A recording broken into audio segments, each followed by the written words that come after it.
Engineer सरनाम सिंह जी ग्वालियर की धरती से चलकर आए हैं। ये लंबी बातें नहीं करते हैं, 2 मिनट में पूरा काम कर देते हैं। इंजीनियर सरनाम सिंह जी को बुलाया जाए। आए इंजीनियर सरनाम सिंह जी, और धुआंधार अपने उद्बोधन से कि क्या जरूरी आज क्या करना होगा, तब जाकर के हमें और हमारे समाज की उन्नति होगी। इंजीनियर सरनाम सिंह जी आइए, बहुत जल्दी आइए, समय कम है। भूमिका मत बनाइए, फटाफट बात करिए। सभी लोग बैठ जाएं। अभी राजेंद्र पाल गौतम जी आ गए हैं, रास्ते में हैं, 2 मिनट में आ रहे हैं। बाबा साहब का परिवार भी बस आने वाला है। और मुझसे एक बहुत बड़ा अपराध हो गया, वो ये हो गया कि कार्यक्रम की अध्यक्षता कराना हम भूल गए। ये भी बता दे रहा हूँ आपको, थोड़ा संघर्ष करना पड़ता है ना। तो कार्यक्रम की अध्यक्षता के लिए हम बहुत पुराने बहुजन आंदोलन के साथी, जिन्होंने मान्यवर साहब के साथ काम किया है, हमारे बीच में डॉक्टर रामाधीन जी। आप सभी लोग हाथ उठा करके उद्बोधन करिए। आज के कार्यक्रम की वो अध्यक्षता करेंगे। खड़े होकर के बाबूजी हो जाइए। अब क्या क्या याद करें हम बताइए। हालांकि 20 हैंड लगे फिर भी भूल जाते हैं। जी बाबूजी धन्यवाद, बैठिए। इसके बाद इंजीनियर सलाम जी अपनी बात रखिए।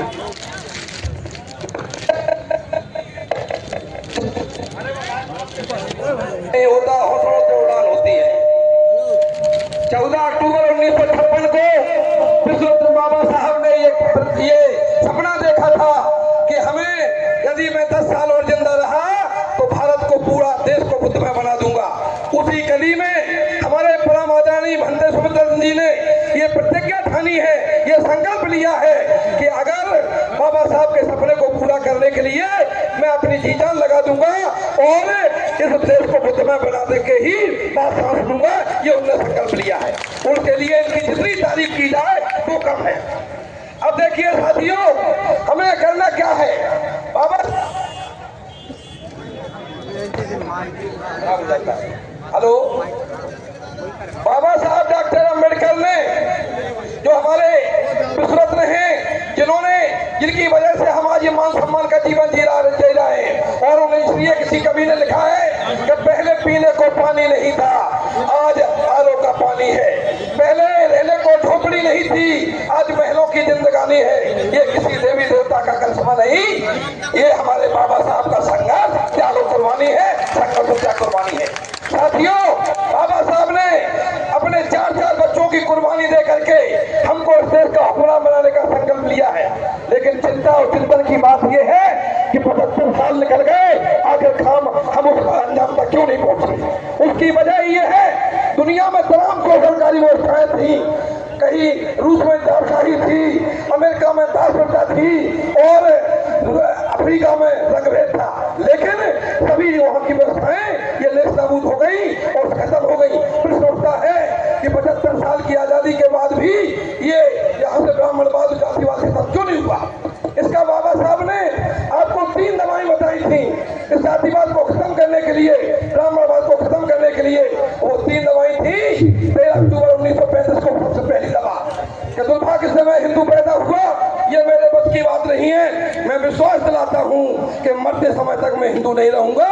इस दवा को, इस उपाय को, इस तरीकों को हम लोगों ने नहीं अपनाया, ये हमारी गलती रही है, इसे हमें सुधारना है। दूसरी दवाई बाबा साहब ने, दूसरा उपाय हमको बताया था कि दलितों मेरे मरने के बाद इतना फर्ज निभा देना, वो अपनी आय का भाग 20वां समान के नाम लगा देना।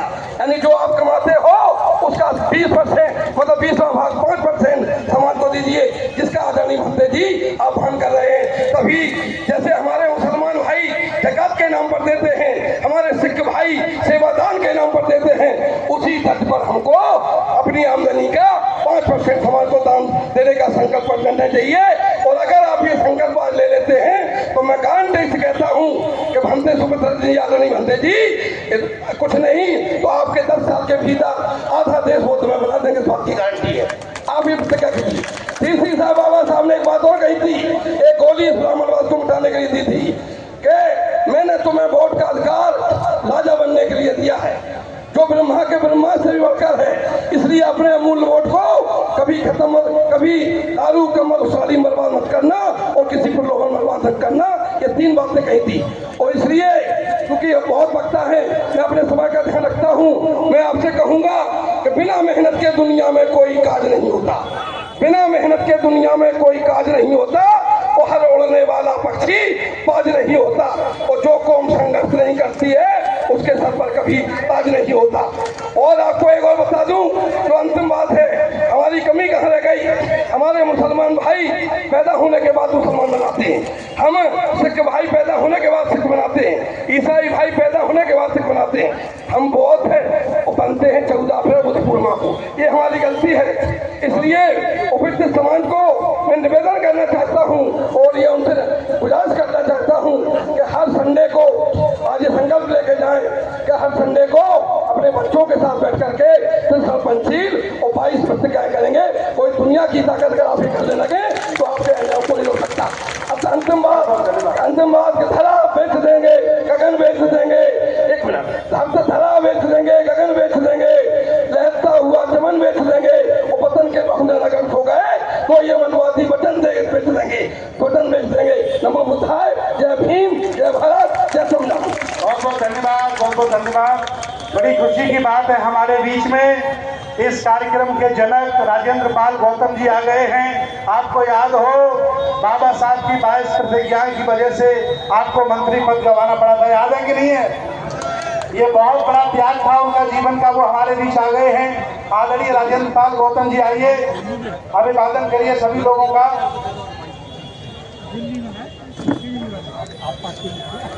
वॉलंटियर लोगों से निवेदन है कि सबको बैठा ना जाए, खड़े ना हो। राजेंद्र पाल गौतम जी आइए, सबका अभिवादन करिए, बीच में आ जाइए, बीच में।